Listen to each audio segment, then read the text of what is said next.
महंगाई का जिन जो है वो उन लोगों को नहीं डसता जिन्होंने आज 18वीं तरमीम जो है उसको पास किया। महंगाई का जिन इन लोगों को डसता है रोजाना के रोजाना, और ये वो लोग हैं जो अव्वलीन तरजीह होने चाहिए वजीर आजम साहब की, उनकी हुकूमत की, लेकिन शायद 2 साल तो हो गए हैं, वो अभी तक इंतजार कर रहे हैं। ब्रेक के बाद जैसा कि मैंने आपको कहा था कि हम बात करेंगे अपने मेहमानों से कि अब इसको कैसे कम किया जाए, कौन से बड़े सियासी फैसले लेने की जरूरत है। हमारी परफॉर्मेंस जो है इकोनॉमिकली वो पिछले कई सालों में दावे तो बहुत होते रहे, मैं आपको दिखाना चाहता हूं, दावे तो बहुत होते रहे कि बड़ी अच्छी परफॉर्मेंस थी, लेकिन ये नंबर्स अगर आप देखें तो आपको थोड़ा सा आइडिया होगा कि जो हमारा ग्रोथ रेट रहा है वो मवाजना अगर आप करें, भारत ये आपको नजर आएगा ये।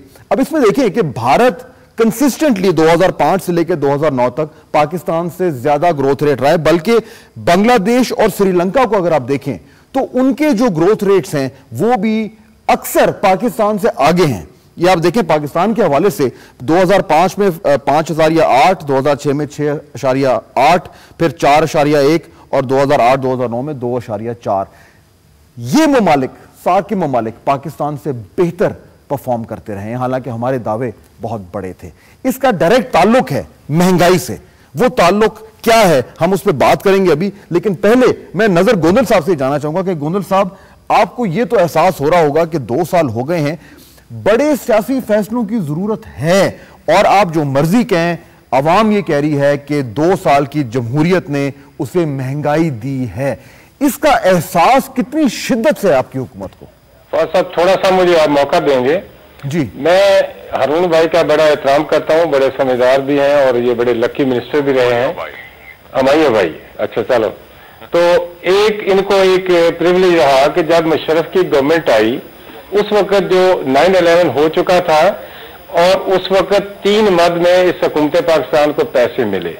एक तो था कि जो फॉरेन डेट था उसको रीशेड्यूल कर दिया गया फॉर 5 ईयर्स। उसके बाद प्राइवेटाइजेशन का पैसा इनके पास आया। उसके बाद डॉलर आया वार एंड टेरर के हवाले से। तो ये सच्ची बात यह है कि इस हवाले से ये बड़े खुशकिस्मत लोग हैं। लेकिन जब हमें अवाम ने मौका दिया और हमारी जब गवर्नमेंट बनी तो उसमें 2-3 जैदी साहब ने जिक्र किया था कि जो सर्कुलर डेट था एटसेट्रा एटसेट्रा। लेकिन मैं आपके सवाल की तरफ आता हूं। यकीनन अभी इन्होंने जिक्र किया है कि रूरल इकोनॉमी ने ग्रोथ किया है, लेकिन अर्बन इकोनॉमी जो है वो ग्रोथ नहीं कर सकी। तो मैं कोई इकोनॉमिस्ट तो नहीं हूं, लेकिन आपकी 67% आबादी जो रूरल है, अगर उसने ग्रोथ किया तो उसकी मार्केट जो है वो अर्बन है। और अगर आपका बायर ग्रो करेगा, बायर जो है वो खुशहाल होगा, तो यकीनन वो मार्केट जरूर आबाद होगी। तो उस हवाले से यकीनन इसमें हमने इंप्रूवमेंट किया। जब हमारी गवर्नमेंट आई तो इन्फ्लेशन रेट 25% था, वो भी हम नीचे, अगर मैं गलती नहीं कर रहा तो तो बहुत ज्यादा बड़ी है गोंदल साहब। ये जो आप इंफॉर्मेशन दे रहे हैं वो शख्स खरीद रहा है और आटा चीनी खरीद रहा है, उसको ये बात क्या समझ आएगी जो आपका भाई वो वापस आई है। ये आपको फिक्र मेरे ख्याल में हारून साहब भी आपको यकीनन हमने मेरी तारीफ करेंगे। लेकिन आपने कहा कि इमीडिएटली गवर्नमेंट ने इस महंगाई को कंट्रोल करने के लिए क्या किया। मैं आपके सवाल की तरफ आता हूं।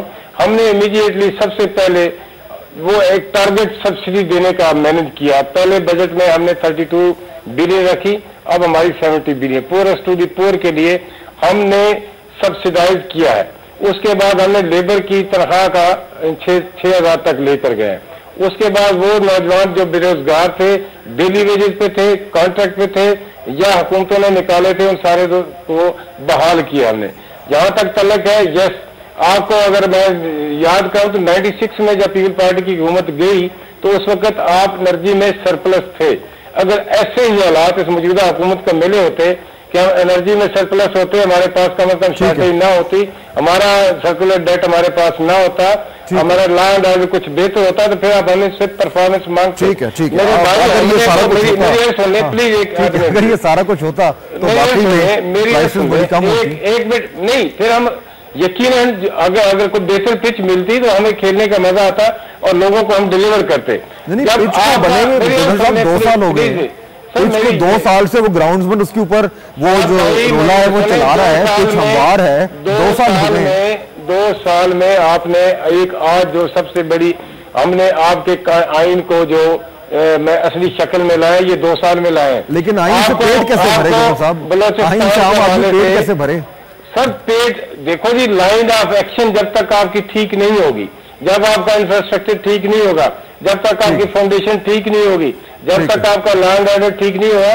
अभी हम पूरा फोकस कर रहे हैं, सबसे बड़ी हमारे लिए जो ठीक है। अच्छा मैं इसमें वापस आता हूँ, ठीक है मैं इसमें वापस आता हूँ, मैं वापस आता हूँ। ठीक है अकबर ज़ैदी साहब, ये जो बात है सारा कि जी अगेन वो बात हो रही कि जी हमें पिच सही नहीं मिली या पीछे वाली पिछली हुकूमत ने क्या किया। मैं आगे बढ़ना चाह रहा हूँ, let's try and bring it together कि इसमें अब जो अवेलेबल आपके पास इंफ्रास्ट्रक्चर है उसी पे चलेंगे ना। ठीक है। और ये आर्गुमेंट की जो अभी आईनी तरमीम होंगी उसके बाद होगा, वो उससे आगे चलते हैं। ये जो कीमतों का इशू है आप बात कर रहे थे, व्हाट्स द वे आउट? हुकूमत को अब इस वक्त क्या करना चाहिए? देखिए फाज साहब, इसमें 3 चीजें हैं और 2 आप बिल्कुल गलत कह रहे हैं, बार बार आप गलत बात कह रहे हैं, वो मैं आपको बताता हूँ। अच्छा, पहली बात तो ये है कि बिल्कुल आप कह रहे हैं कीमतें कम नहीं हुई, कीमतें बहुत कम हुई हैं। ये जो गोंदल साहब कह रहे हैं बिल्कुल सही कह रहे हैं। जब पीपल्स पार्टी गवर्नमेंट आई थी उसके कुछ अरसे के बाद इन्फ्लेशन 25% था, पिछले साल अक्टूबर में 9% हो गया था और अब उससे थोड़ा सा बढ़ा है। देखिए एक चीज का ख्याल रखना चाहिए, जब नॉन इकोनॉमिस्ट जो है ना ये इस तरह की बातें करते हैं तो बिल्कुल इधर की उधर सियासी नारे हो जाते हैं, सब लोग यही करते हैं।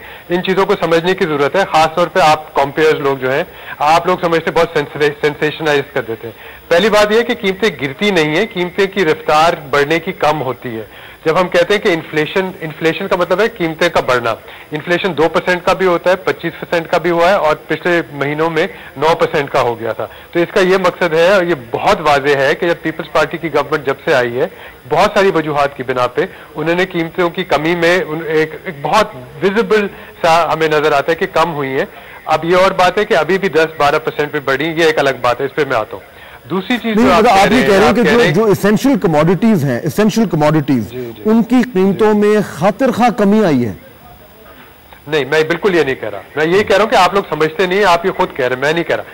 मैं आपसे समझना चाह रहा हूँ कि आप इसमें मैं बता रहा हूँ, लोग कहते हैं कि महंगाई है, जो लिस्ट है महंगाई तो रहेगी, जो एक आम कंज्यूमर है वो तो कह रहा है जी महंगाई बहुत ज्यादा है, महंगाई है, डिस्कनेक्ट क्या है? नहीं मैं बताऊं डिस्कनेक्ट आप जो कह रहे हैं ना, आप कह रहे हैं कि कीमतें कम हो रही, कीमतें कम नहीं होंगी, कीमतें बढ़ती रहती हैं, कीमतों में इजाफा होता है, इसी को कहते हैं अफरात ज़र।